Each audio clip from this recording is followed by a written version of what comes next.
পীর সাহেবের চরিত্রের গ্যারান্টি নাই। মহিলা মুরিদ দেখলে দুই হাত বাড়ায় বলে মাই। মহিলা চিন্তা করে এত বড় আল্লাহর ওলি ডাকতেছে, কাছে যদি না যায় জাহান্নামে জায়গা হবে না। এবার পীর সাহেবের বুকের ভিতরে মহিলা চলে গেছে, এত শান্তি পাইছে, আনন্দের ঠেলায় গান গায়, বাবা আমি তোমায় ভালোবাসি, তোমার চরণ সুমিতে বাবা, তোমার কাছে আসি গো বাবা, আমি তোমায় ভালোবাসি। যে মহিলা স্বামীকে বাদ দেয় পীরের পায়ে চুমা খায়, ওই নারীর চরিত্রে ঠিক নাই। কথা বলে না কেন? বউকে বলবেন আমি তোর পীর, পছন্দ হয় না, কথা কয় না কেন? আয়েশা, ফাতেমা, খাদিজা, হাজিরা, আসিয়া, মারিয়াম, এদের জীবনী কিনে দিবেন, যেগুলো সব জান্নাতি নারী। এদের জীবনী পর, এইভাবে জীবন কর, সঠিক রাস্তা ধর, তারপরে মর। বাবার দরবারে যা গান গায়, আমি পাগল দিওয়ানা হয়েছি, মুর্শিদেরই প্রেমে পড়েছি। স্বামীর প্রেমে পড়ে না, মুর্শিদের প্রেমে পড়ে। স্বামীর প্রেমে পড়ে না, পাশে থাকা দেবরের প্রেমে পড়ে। জানবো আমার মাজারে সিজদা দেওয়া কি শিরিক? জোরে বলেন কি? খালি হারাম মানে? মাজারে সিজদা দেওয়া শিরিক, কথা কয় না কেন? মাজারে সিজদা দেওয়া কি শিরিক? সিজদা পাওয়ার একমাত্র মালিককে। ইয়্যাকা না'বুদু ওয়া ইয়্যাকা নাস্তাঈন, তোমার ইবাদত করি, তোমার গোলামি করি, সাহায্য তোমার কাছে চাই। মুসলমানের মাথা মাজারে নত হবে না, মসজিদে নত হবে। কথা বলে ডেকে না। এই মাথা দুনিয়ার কোন পীরের কাছে নত করা যাবে না। আপনি পীরের কাছে মাথা নত করে কি চান? আর কি দেওয়ার ক্ষমতা আছে? কথা বলে না কেন? আপনার ভাগ্যের চাবিকাঠি কার হাতে? কল্যাণের চাবিকাঠি কার হাতে? কার কাছে চান? মাজারে সিজদা দেয়, আপনি কি চান? বাবার পায়ে সিজদা দেয়। এমন বাবা গাঁজা খাইয়া মুজদারি লাল বানাইছে, টর্চ লাইট মেরে মুখই খুঁজে পাওয়া যায় না। কালেমাটা শুদ্ধ করে পড়তে পারে না, পেটে বম মারলে সূরা ফাতিহা শেষ করতে পারবে না। এ নাকি পীর। 30 বছর গোসল করে না, নাম দিছে সাধু বাবা। মাথার চুলে জব, হাতে গাঞ্জার পট, সালা পিনতে থাকে, তবিল থাকে, তার সব দেখা যায়। এই ভণ্ডামিদের ভণ্ডামি বিশ্বাস করিয়া মানুষ আবার লাফায় আর গান গায়। সবকিছু সারিয়া তোরা বাবার চরণ ধর, আয়না বসাইয়া দে তোর কলবের ভিতর বাবারে। আছে না নাই? এমন বাবা ভণ্ড পীর বের হয়েছে, ওই পানির ভিতরে জ্বললে বাতি, ঝড় বাতাসেও নেবে না। ল্যাংটা বাবার মুরিদ হইলে নামাজ রোজা লাগে না। আছে না নাই? যেই পীর সাহেব বলবে নামাজ রোজা লাগে না, ওইটা পীর না, টাটকা শয়তান। সিজদার মতো একটা সিজদা দিবি, জান্নাত পার হয়ে জাহান্নামে পড়ে যায়। ভণ্ড আছে না নাই? পীর ছিল শাহজালাল, খানকায় পীর, রাজপথে বীর, নারাই তাকবীর হুঙ্কার দিয়েছেন, গৌর গোবিন্দ পালাইতে বাধ্য হয়েছিল। পীর ছিল শাহপরান, শাহ মাকদুম, বাইজিদ বোস্তামি, আব্দুল কাদের জিলানী, রংপুরের কেরামতুল্লাহ, বগুড়ার শাহ সুলতান, রাজশাহীর শাহ মাকদুম, বাগেরহাটের খান জাহান আলী। বড় বড় আল্লাহওয়ালাদের কারণে এদেশে ইসলামের প্রসার হয়েছে। আল্লাহওয়ালা খুবই ভালো জিনিস, কথা বলেন ঠিক কিনা? আল্লাহ বলেন ওয়াকুনু মাস সাদিকিন, তোমরা সত্যবাদীদের সঙ্গী হও। যে পীরের পা থেকে মাথা পর্যন্ত নবীর সুন্নাত দিয়ে ঢাকা, যার চেহারার দিকে তাকাইলে আল্লাহর কথা স্মরণ হয়, যে পীর নিজের ইমামতিতে মুরিদদেরকে নামাজ আদায় করে, ওইটা হলো পীর। যেই পীরের দরবারে কোনো মহিলা নাই, নারী পুরুষ একত্রে, যেখানে ফিতনা আছে সেখানে। কথা কয় না? নারী পুরুষ একত্রে হয়, জিকির করে, দেখেন না কি লাফালাফি, ঢোলক বাজায়, ডুকি তবলা বাজায়। আছে না নাই? পীর সাহেবের দরবারে মহিলা পর্যন্ত যায় গান গায়। দেখেননি আপনারা? দেখেননি না? জীবনেও দেখেননি? ভালো ভালো সাতক্ষীরা এগুলো নাই অবশ্য, ভালো। বাবার দরবারে যা গান গায়, আমি পাগল দিওয়ানা হয়েছি, মুর্শিদেরই প্রেমে পড়েছি। স্বামীর প্রেমে পড়ে না, মুর্শিদের প্রেমে পড়ে। স্বামীর প্রেমে পড়ে না, পাশে থাকা দেবরের প্রেমে পড়ে। লক্ষণ ভালো না খারাপ? এ বাজান গো আমার, পীর সাহেবের চরিত্রের গ্যারান্টি নাই। মহিলা মুরিদ দেখলে দুই হাত বাড়ায় বলে মাই। মহিলা চিন্তা করে এত বড় আল্লাহর ওলি ডাকতেছে, কাছে যদি না যায় জাহান্নামে জায়গা হবে না। এবার পীর সাহেবের বুকের ভিতরে মহিলা চলে গেছে, এত শান্তি পাইছে, আনন্দের ঠেলায় গান গায়, বাবা আমি তোমায় ভালোবাসি, তোমার চরণ সুমিতে বাবা তোমার কাছে আসি গো বাবা, আমি তোমায় ভালোবাসি। যে মহিলা স্বামীকে বাদ দেয় পীরের পায়ে চুমা খায়, ওই নারীর চরিত্রে ঠিক নাই। কথা বলে না কেন? বউকে বলবেন আমি তোর পীর, পছন্দ হয় না, কথা কয় না কেন? আয়েশা, ফাতেমা, খাদিজা, হাজিরা, আসিয়া, মারিয়াম, এদের জীবনী কিনে দিবেন, যেগুলো সব জান্নাতি নারী। এদের জীবনী পর, এইভাবে জীবন কর, সঠিক রাস্তা ধর, তারপরে মর। আপনার বউকে আপনি মাজারে পাঠান, আপনি কি দুর্বল? কেন পাঠান? কথা কন না কেন? খবরদার, ভণ্ডামি বাদ দেন। গরু ছাগল দিয়ে কোনো লাভ নাই। এলাকায় একটা এতিমখানা মাদ্রাসা আছে, ওইখানে ছাগল দেন, এতিম বাচ্চারা জবাই করে খেয়ে আল্লাহর কোরআন তিলাওয়াত করবে, আরশের মালিক আল্লাহ খুশি হবে। এলাকা একটা এতিম মেয়ে, গরিব মেয়ে বিয়ে হয় না, তার বাড়িতে ওই গরুটা জবাই করে তার বিয়াতে মেহমানদারি করায়, কিছু মানুষকে খাওয়ায় দেন, আসমানের মালিক আল্লাহ খুশি হবে। আপনি মরা মানুষটাকে গরু দিয়ে আসতেছেন, ওর গরু লাগবে, উনি আল্লাহর ওলি হয়ে থাকলে আরাম আয়েশ আছে। দুলা মিয়া যেমনি ঘুমাচ্ছে, আল্লাহর ওলি তেমনি ঘুমাচ্ছে। তোমার দুনিয়ার কোনো কিছু লাগবে না। হ্যাঁ, মসজিদ করার জন্য টাকা চায় পাওয়া যায় না, আর পাগলা পীরের মাজারে যায়া, পাগলা মসজিদে যায়া প্রেমের চিঠি লেখে, চিঠিও দিয়ে আসে। কথা কয় লাগে? 3 মাস পর পর দান বক্স খোলে, কোটি কোটি টাকা। এই যে কয়েকদিন আগে খুলেছে 9 কোটি টাকা দান বক্সে। আর এই মসজিদের জন্য, মাদ্রাসার জন্য হাত পেতেও ছায়াও হচ্ছে না। কসর মসর করতে করতে কোনো মতে 5-10 টাকা দেয়। আর মাজারে গেলে কয়, হুজুর এই জায়গায় দান করলে মনের স্বপ্ন পূরণ হয়। তা চলেন তো, আমি 5 লাখ টাকা দান করে আর স্বপ্ন দেখতে পারলাম যে আমি যেন বাংলাদেশের প্রধানমন্ত্রী হতে পারি। দেখি তো, চলেন তো, পূরণ কেমনে হয়? ভণ্ডামি তো জায়গা বানা না। এগুলো বিশ্বাস করা যাবে? মনে থাকবে তো ইনশাআল্লাহ? তাহলে কোনো মাজারে সিজদা দেওয়া যাবে না। মাজারে সিজদা দেওয়া শিরক, পীরের পায়ে সিজদা দেওয়া শিরক, নেতার পায়ে সিজদা দেওয়া শিরক। আল্লাহ ছাড়া দুনিয়ার কারো কাছে মাথা নত করা যাবে? পরিষ্কার হইছেন তো? ভণ্ড পীরের কথা বলে অনেক বলা যায়, তো বলার সময় আমার হাতে নাই। কোন পিস্তল বাবা, তালা বাবা, সালা বাবা, গামছা বাবা, লাউ বাবা, কদু বাবা, হঠাৎ বাবা আসমান থেকে নামে আসা বাবা, খেজুর গাছে চড়ে থাকা বাবা, পানির উপরে নামাজ পড়া বাবা, কোন বাবার কথা বিশ্বাস করা যাবে না। ভণ্ড পীর যেখানে আমরা নাই।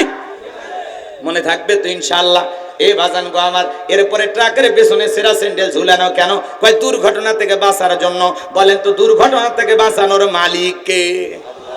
এরপরে যায় টিয়া পাখির কাছে ভাগ্য গণনা করে, কবিরাজের কাছে ভাগ্য গণনা করে। কবিরাজ আবার ভাঙ ধরে, বালিশের নিচে তাবিজ আছে, পুকুর ঘাটে নারিকেল গাছের নিচে তাবিজ আছে, এ হয়েছে সে হয়েছে, স্বামী তোমারে বাদ দিয়ে আর একটা মেয়ের সাথে গভীর প্রেমে জলে হাবুডুবু খাচ্ছে। এগুলো শুনে এসে মহিলা স্বামীর সাথে এমন কায়দায় ঝগড়া লাগছে, মাজায় শাড়ি বেঁধে এমন ঝগড়া লাগছে মনে হয় লঙ্গি খুলে ফেলে দিবে। স্বামী তখন বলতেছে, বিবি রে, জীবনে আর কোনোদিন কষ্ট দেব না, তোর পায়ে ধরি, শুধু কবিরাজের ঠিকানাটা দে। এইবার বউ যখন কবিরাজের ঠিকানা দিয়েছে, যা বলতে চাচা আমার হাত দেখেন, চাচা মেয়ে যখন হাত দেখা শুরু করেছে, ওই কবিরাজকে মারছে একটা থাপ্পড়, এক চর খাইয়া। কবিরাজ বলতেছে, বাবা আমারে মারার পিছনে কারণটা কি? কারণ বুঝিস না? বালিশের নিচে তাবিজ আছে বলতে পারিস, পুকুর ঘাটে তাবিজ আছে বলতে পারিস, আমার বউ বাদ দিয়ে আমি আর একটা মেয়ের সাথে প্রেম করি বলতে পারিস, আর নিজের ভাগ্যে 2 মিনিট পরে থাপ্পড় আছে সেইটা বলতে পারিস না। ভণ্ডামি বাদ দে, কবিরাজি বাদ দে। এরপরে যদি আর একদিন শুনে এরকম ভণ্ডামি করিস, হাত পা ভেঙে গলায় ঝুলে দেব। এগুলো ভণ্ডামি, বিশ্বাস করা যাবে? আবার শোনেন না, আপনি কি মামলায় হেরে যাচ্ছেন? বিদেশে যেতে ভয় পাচ্ছেন? কথা কয় না? বিদেশে যেতে পারছেন না, বিয়ে করতে ভয় পাচ্ছেন, দাম্পত্য জীবনে আপনি অসুখী, একটা আংটি ব্যবহার করুন, এক আংটিতে সব সমস্যার সমাধান। শেষ দর্শন, Ajmeri gems house, Bashundhara city complex, Panthapath, Dhaka নাকি কয়, লিটন দেওয়ান চিস্তি, নাম শোনেননি আপনারা? এক আংটিতে নাকি সব ঝামেলা মিটে যাবে। ব্যবসায়ী বরকত, বইয়ের সাথে সেই মহাব্বত, এত বরকত, এত মহাব্বত। এখানে গরিব থেকে ধনী, বিদেশের ভিসা, সব যদি এক আংটিতে পাওয়া যায়, অর্থ আংটি বিক্রি করে খাওয়া লাগতো না। এই 5 আঙ্গুলে 5টা, এই 5 আঙ্গুলে 5টা, 10টা আংটি ব্যবহার করে পৃথিবীর 1 নাম্বার ধনী হয়ে যেতে। কথা বলেন ঠিক কিনা? এগুলো বিশ্বাস করা যাবে? কথা বলেন না কেন? এরপরে কি কয়, জমজ কলা খেলে নাকি জমজ বাচ্চা হয় ভালো। যে মহিলার বাচ্চা হয় না বাজারে সব জমজ কলা খাওয়ায় দেন, আল্লাহ যদি তারপরে দুই একটা বাচ্চা দেয়। আর জমজ কলা খেলে যদি জমজ বাচ্চা হয় ভালো, দুইবারে কষ্ট একবারে হলো, মাঝখানে সেজারের টাকাটা বেঁচে গেল। কত পুরুষ মানুষ জমজ কলা খায়, আজ পর্যন্ত কোনো পুরুষের বাচ্চা হলো না, হবে কেমনে? আল্লাহ মেশিন পত্র তো দেয় নাই, কথা বলেন ঠিক খেয়ে না। এরপরে শনিবার মঙ্গলবার বিয়ে করা হয় না, এগুলো দিন নাকি শুভ না। সন্ধ্যার পরে শ্রমিক কাজ করেছে টাকা দেওয়া যাবে না, সন্ধ্যার পরে টাকা দিলে নাকি ধনী গরিব হয়ে যায়, এগুলো ধারণা করাও শিরিক। কথা বলেন না কেন? এরপরে হাত চুলকেলে নাকি টাকা আসে, ওরে বাঁধেন, 3 দিন বেঁধে রাখেন, হাত দুটো খোলা রাখেন, চুলকে হাতের চামড়া উঠে যাবে, তাও টাকা আসবে না। কথা বলে ঠিক কিনা? মা বোনেরা চুল আশ্রয় থেকে চিরুনি পড়ে গেলে কয় মেহমান আসতেছে, তাহলে ভাগলি আর কোনো কাজ কাম নাই, রান্না শুরু কর, কেউ না আসলে আমরা খেয়ে যাব। কথা কোন ঠিক কিনা? এগুলো ধারণা করা যাবে? নতুন ছেলের বউ চা বানাই দিকে কাপটা ভরে ভেঙে গেছে, কয় অলক্ষণে বউ আসছে, কুলক্ষণে বউ আসছে। অলক্ষণ কুলক্ষণ বলে ইসলামের ভিতরে কোনো কিছু নাই। কথা বলেন ঠিক কিনা? ইফাইয়া রাসূলুল্লাহ নবী গো, এটা কি কথা? কিভাবে কি? আমরা তো বিষয়টা বুঝলাম না, একটু পরিষ্কার করে আপনি আমাদেরকে বলে দেন।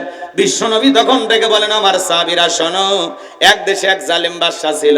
ওই জালেম বাদশা রাস্তার মোড়ে মোড়ে প্রতিমা বানায় রাখছে। বাদশার নিয়ম হলো, যত মানুষ ওই পথে হেঁটে যাবে প্রতিমার নামে কিছু না কিছু দেওয়া লাগবে। ভালো করে বোঝার চেষ্টা করবেন। ওই রাস্তা দিয়ে একজন ইমানদার হেঁটে যায়, জালেম বাদশার লোকেরা ডেকে বলে, প্রতিমার নামে কিছু না কিছু দিয়ে যাও। ইমানদার ডেকে বলে, ভাই প্রতিমার জন্য দেওয়ার মতো আমার কাছে কিছুই নাই। এইবারও মুসলিমেরা সুযোগ দেয়া বলে, শোনেন ভাই, ঝামেলা করে কোনো লাভ নাই। ওই যে প্রতিমার নাকের ডোকায় মাছি পড়ে আছে, ওখান থেকে একটা মাছি প্রতিমার নামে মেরে তারপরে তুমি চলে যাও। লোকটা ইমানদার চিন্তা করলো, একটা মাছি মারলে কি এমন অপরাধ হবে? এবার একটা মাছি মেরে লোকটা নিরাপদে চলে গেল। কিছুদিন পরে আরেকজন ইমানদার ওই পথে হেঁটে যায়। জালেম বাদশার লোকেরা ডেকে বলে, প্রতিমার নামে কিছু না কিছু দিয়ে যাও। ইমানদার ডেকে বলে, আমি একজন ইমানদার, প্রতিমার নামে কোনো কিছু দেওয়া আমার পক্ষে সম্ভব নয়। জালেম বাদশার লোকেরা ডেকে বলে, শোনো, খামাকা ঝামেলা করে কোনো লাভ নাই। তোমার কাছে যদি দেওয়ার মতো কিছুই না থাকে, কয়েকদিন আগে তোমার মতো একজন ইমানদারকে সুযোগ দিয়েছিলাম। ওই যে প্রতিমার নাকের ডোকায় মাছি পড়ে আছে, ওখান থেকে একটা মাছি মেরে নিরাপদে চলে যাও। ঝামেলা আমরা করতে চাই না, আর না হলে জালেম বাদশার ওয়ার্ডার অনুযায়ী দেহ থেকে কাল্লাটা ফেলে দেব। ইমানদার ডেকে বলে, মাছি মারার মতো সামান্য শিরিক আমি করতে পারবো না, আমি কাল্লা দিতে রাজি, আল্লাহ দিতে রাজি না। এবার জালেম বাদশার লোকেরা বারবার বুঝায়, ইমানদার একই কথা না, আমি মাছি মারবো না। জালেম বাদশার লোকেরা ডেকে বলে, শেষবারের মতো সুযোগ দিয়েছি, ওই প্রতিমার নামে একটা মাছি মারবা, না হলে দেহ থেকে কাল্লাটা ফেলে দেব। ইমানদার ডেকে বলে, কাল্লা দিতে রাজি, আল্লাহ দিতে রাজি নাই। জালেম বাদশার লোকেরা এক কোপে দেহ থেকে কাল্লাটা ফেলে দিল। আমার নবীজি ডেকে বলেন, ও আমার সাহাবীরা, যে ব্যক্তি মাছি মেরে নিরাপদে চলে গেল, ও মাছি মেরে নিরাপদে যায় নাই, ও মাছি মেরে শিরিক করে নিজেকে জাহান্নামে নিয়ে গেল। আর যে ব্যক্তি না মাছি না মেরে দেহ থেকে কাল্লাটা দিয়ে গেল, সে রক্তের সাগরে ভাসতে ভাসতে আল্লাহর জান্নাতে পৌঁছে গেল। তাহলে মাছি মারার মতো সামান্য শিরিক ও ইমানদার করতে পারবে? এবার সর্বশেষ শিরিক নিয়ে একটা উদাহরণ দেই, বুঝতে ভালো হবে। আপনার সাতক্ষীরা শহর থেকে একটা গেস্ট মেহমান আপনার বাড়িতে আসবে। সকাল থেকে কি সুন্দর করে বাজার হাট কইরা, রান্না বান্না কইরা, সুন্দর করে একটা খাবারের প্লেট সাজাইছেন, ভালো করে বোঝেন, মাছ গোস্ত সব কিছু দিয়েছেন। চিন্তা করলেন ছোট বাচ্চাকে খুব ভালোবাসেন, ওই ছোট্ট ছেলেটার সামান্য একটু পাতলা পায়খানা প্লেট এটা কোনায় দিয়েছেন। এইবার মেহমানের সামনে খাবারের প্লেট দিয়ে বলতেছেন, ভাই খেয়ে নেন। বলছে, ভাই খাওয়ার আগে একটু খাবারের নামগুলো শুনে, অনেক আইটেম দিয়েছেন। এটা কি গরু গোস, এটা হরিণের গোস, এটা কবুতর, এটা হাঁস, এটা মুরগি, দেশি, লার্কি টার্কি, পাকিস্তানি যা আছে সব, বোঝেন নাই? এটা কি রুই মাছ, কাতলা মাছ, ইলিশ মাছ, বোঝেন নাই? সব মাছ। বলতেছে, ভাই এত খাবারের আইটেম সব ছিলাম, এই যে এটা বোঝা যাচ্ছে না এটা কি? বলতেছে, ভাই সবই যখন দিলাম, ছোট্ট বাচ্চার একটু সামান্য পাতলা পায়খানা দিয়েছি, খেয়ে নেন। ছেলেটাকে খুব ভালোবাসে। বলেন তো, দুনিয়ার কোনো মেহমান এই প্লেটের খাবার খাবে? পিটাইলেও খাবে? জোরে বলেন না কেন? টাকা দিলে খাবে? হুজুরকে হাসানোর জন্য এই কথা বললেন না, হাসানোর জন্য না, বোঝানোর জন্য বলতেছিলাম। শোনেন, ওই খাবারের প্লেটে যত দামি খাবার থাক না কেন, সামান্য পায়খানা থাকার কারণে দুনিয়ার কোনো মেহমান, কোনো গেস্ট যেমন ওই খাবার খাবে না, আপনার আমল নামার একটা প্লেট আছে, ওই প্লেটে নামাজ আছে, রোজা আছে, হজ আছে, যাকাত আছে, অনেক ভালো ভালো নেক আমল দিয়ে প্লেটটা সাজানো। ওই প্লেটের কোনায় সামান্য যদি শিরিক মিশ্রিত থাকে, ওই শিরিক মিশ্রিত কোন আমল ইবাদত আল্লাহর দরবারে কবুল হবে না। শিরিক থাকার কারণে আপনার সমস্ত আমল বরবাদ হয়ে যাবে। কথা বলেন ঠিক কি না? এজন্য শিরিক মুক্ত ঈমান আমল কারা কারা করতে চান দুই হাত তুলে আল্লাহকে দেখান। লিল্লাহি তাকবীর। তাহলে আমি এতক্ষণ শিরিকের যে কথাগুলো বললাম, আরো অনেক কথা আছে, এত বলার সময় নাই, অল্পতে বুঝেছেন তো? এগুলো মানবেন তো ইনশাআল্লাহ? আমার ভাইয়েরা, লোকমানে হাকিম যখন তার সন্তানদেরকে আল্লাহর সাথে পরিচয় করায় দিলেন, আমার আল্লাহ এতটা খুশি হয়ে গেল, ডেকে বলে, লোকমান তুমি তোমার সন্তানদেরকে আমি রবের সাথে পরিচয় করায়া দিলা, আমি আল্লাহ বড় খুশি হয়ে গেলাম। এইবার আমার আল্লাহ ডেকে বলে, লোকমান আমিও তোমার সাথে তোমার সন্তানদের পরিচয় করায়া দিলাম।